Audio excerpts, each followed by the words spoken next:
अगर आप कंगना रनौत को ट्विटर पर फॉलो करते हैं तो आपको मालूम होगा कि आजकल कंगना सोशल मीडिया पर काफी बड़े बड़े बयान दे रही हैं। ये बात तो सभी जानते हैं कि कंगना अपनी बेबाकी के लिए जानी जाती हैं और वो हमेशा ही अपने दिल से जवाब देती हैं, फिर चाहे वो कोई राजनीतिक मुद्दा हो या फिर फिल्म इंडस्ट्री से जुड़ा कोई मामला हो।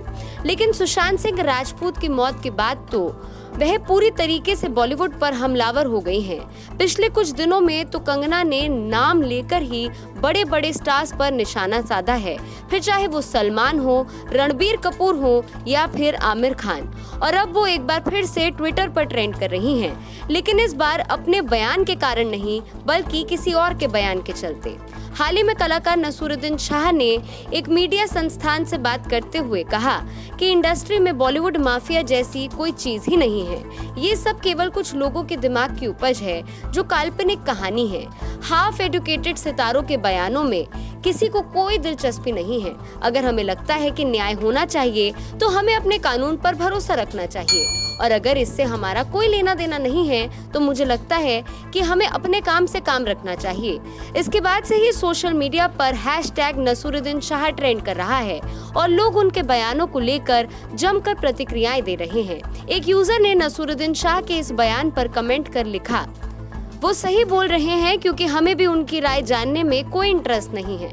वहीं एक अन्य यूजर लिखते हैं, नसीर जी आप जैसे सीनियर एक्टर चाटुकारिता करते अच्छे नहीं लगते। बॉलीवुड में माफिया है ये बात सभी जानते हैं, काश आप भी इसके खिलाफ अपनी आवाज उठा पाते। वहीं एक और यूजर ने लिखा, इसे कहते हैं असल दोस्ती। ये एक ऐसा व्यक्ति है जिसके मन में हमेशा ही बॉलीवुड के लिए कड़वाहट रही है और जिसने हमेशा ही ये बात कही है कि उन्हें बॉलीवुड की कमर्शियल फिल्मों के कारण कभी भी अपना ड्यू क्रेडिट नहीं मिला, और वो व्यक्ति आज नेपोटिज्म को काल्पनिक कह रहा है।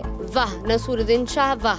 नसीरुद्दीन शाह के इस बयान पर अब कंगना रनौत का भी जवाब सामने आ गया है।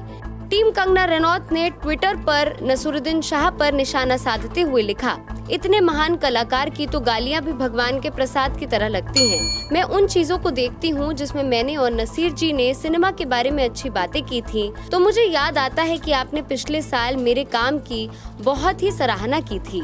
धन्यवाद नसीर जी, आपने मेरी सारी सफलताओं और अवार्ड्स को नेपोटिज्म के स्केल पर नाप दिया है, जिसमें मेरी सारी प्रतिद्वंदी मुझसे पीछे रह गई हैं। मैं अब इन चीजों की आदी हो चुकी हूँ, लेकिन अगर मैं प्रकाश पादुकोण और अनिल कपूर की बेटी होती तो क्या आप मुझसे ये बात कह पाते? इस पूरी वीडियो पे आपकी क्या प्रतिक्रिया है कमेंट सेक्शन पे हमें जरूर बताएं। साथ ही इस वीडियो को लाइक कीजिए, शेयर कीजिए और सब्सक्राइब कीजिए हमारा डिजिटल चैनल। और देश और दुनिया की तमाम बड़ी खबरों के लिए आप देखते रहिए TV9 भारतवर्ष। फिक्र आपकी, सोमवार से शुक्रवार रात 9 बजे सिर्फ TV9 भारतवर्ष पर।